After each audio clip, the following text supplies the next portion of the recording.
निगरान वजीर आला पंजाब मोहसिन नकवी जख्मी पुलिस एहलकारों की इयादत के लिए सर्विसेज अस्पताल पहुंच गए।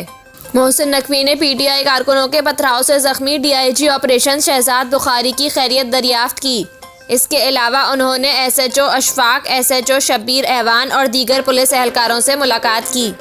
निगरान वजीर आला दीगर जख्मी पुलिस अफसरों और एहलकारों के पास गए और इनकी खैरियत दरियाफ्त की। वजीर आला ने कहा कि पंजाब हुकूमत पुलिस के अफसरों और जवानों के साथ खड़ी है। जख्मी एसएचओज और एहलकारों को इलाज मुआवजे की बेहतरीन सहूलत फराहम की जाए। हम सब आपकी जल्द सेहतयाबी के लिए दुआगो हैं।